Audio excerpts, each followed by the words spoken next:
We will now start looking into naming compounds.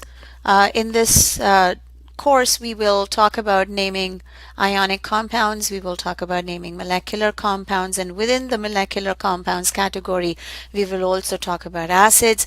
Since acids is a new group of compounds that we have not seen before, we will briefly talk about what are acids and how you can recognize an acid, and therefore how do we name an acid.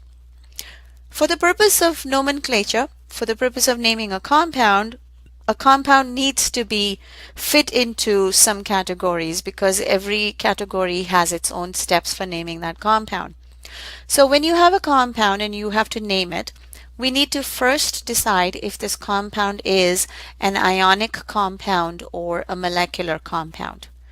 From a previous session, you may remember that an ionic compound is made from ions, cations and anions. So in the chemical formula of the compound, or if you are able to recognize a cation, which can either be from a metal atom or a polyatomic cation, namely ammonium, then there will be an anion, and therefore the compound would be ionic. But if you are not able to pick out a cation in the chemical formula of the compound, neither from a metal atom nor as a polyatomic cation, then there cannot be an anion, and hence that compound would be a molecular compound. If the compound is an ionic compound, then next we need to decide if the cation in the compound is a fixed charge cation or a variable charge cation. And depending on which category the compound falls in, we name it accordingly. If the compound were a molecular compound, we need to decide if it is a non-acidic molecular compound or an acid. Later on, we'll talk about how to make that distinction between the two categories.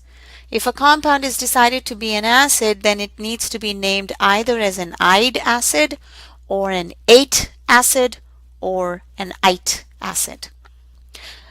So just further highlighting these categories, categories will fall under two categories, namely being ionic or molecular compounds.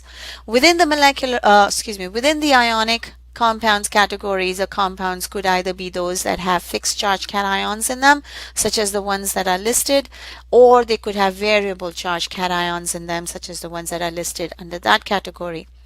Within the molecular compounds category, compounds could either be non-acidic molecular compounds or acids.